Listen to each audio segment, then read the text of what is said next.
When the road is all up yonder, I've got to be there. When the roll was called in August 1988, Tenor Saw was not there. He was dead. He was the victim of an apparent hit and run in Houston, Texas. The young reggae sensation with the golden voice, older than his years, was found on the side of the freeway in a remote area in Texas with his legs broken and injuries to his head. The official cause of death was ruled as pneumonia, but it is believed that he would have probably passed from his injuries because he laid helpless out in the open for hours, maybe days, before he eventually passed. Tenor Saw was born in West Kingston, Jamaica on December 2nd, 1966. His mother was a church-going lady, and it was in the church that young Clive first exhibited his singing skills. In his teen years, probably bitten by the music bug and knowing that his religious mother would not approve of his musical ambitions, he went to live with his father in another part of Kingston. Clive would still visit his mother, but she wondered why he preferred living with his father. Mama Cherry had no idea her son was pursuing music until a friend told her that they heard one of his songs on the radio. That song was a religious-themed roll call, produced by George Pang and released on the Powerhouse label in 1984. It was in 1985 that Tenor Saw would get his first big hit with the song Pumpkin Belly on the Sleng Teng rhythm. That year, he would record arguably his biggest hit, Ring the Alarm, and the Stagalog rhythm. Tenor Saw was in demand and was riding high on the success of his recent releases. America Was Calling and Saw answered. According to his mother, he fell in love with America and would spend more and more time in the US. Tenor Saw left Jamaica for the last time in 1986. By 1987, he was touring extensively with reggae legend Freddie McGregor. Rumors started going around that he was using illegal substances and was not all there mentally. In 1988, Tenor Saw was signed to Ras Records with the hopes of releasing an album. When it was time to record, Saw was a no-show. If you're still here, then I think you're finding this video interesting. So please take the time out to smash the like button and make we proceed. In August of 1988, Tenor Saw was cut down in the prime of his life. He was only 21 years old. His lifeless body was found on the side of the road in Texas.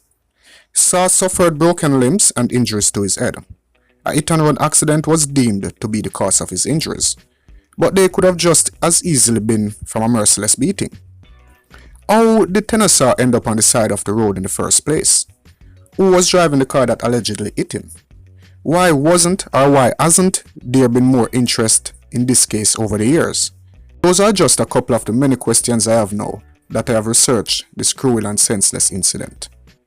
Strangely, on October 26, 1988, a local newspaper, the Jamaica Gleaner, in Jamaica reported that Tenor Saw had been shot and mortally wounded in New York City. And by this time, Tenor Saw would have been deceased for about 2 months.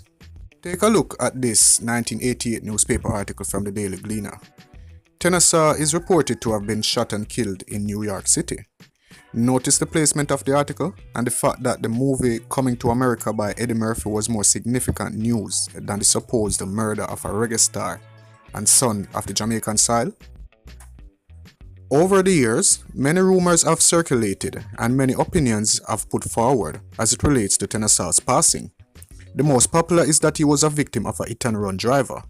Others believe he was swindled and then murdered. Some say he was involved in illegal substances and that his demise was drug-related. There are those who think he owed the wrong people money for a show and was mortally wounded because he took the advance money but never performed. Another story said he was cut down by promoters who didn't want to pay him for a show. Probably the saddest and most cautious rumor is that he was cut down by his friends for his show money and it was stolen. There were similar rumors and conjecture with the Peter Tosh incident 1 year earlier in 1987, and if you want to see the video on that, guys, it's up in the right hand section. You can click on that. Alright, two talented souls with unique and powerful voices that were tragically and senselessly silenced way too soon. At least in the case of Peter Tosh, the perpetrator was brought to justice and his family got closure. Tenor Saw's family may never know the truth as to how and why he was cut down. The cold case has never been solved. Some say homicide, some say motor vehicle accident, some say drugs. However, in the United States, so many unarmed male of color died to this day for just being black. It leaves room for further speculation. Mama Cherry and his family, however, can take solace in the fact that he is a bona fide reggae legend and can rest assured that when the final roll is called up yonder, he will be there. Thanks for watching. Next in this series, we will be taking a look into the life and death of Jamaican reggae singer Garnet Silk. Please subscribe to the channel and turn on notifications so you receive a message when I upload new videos.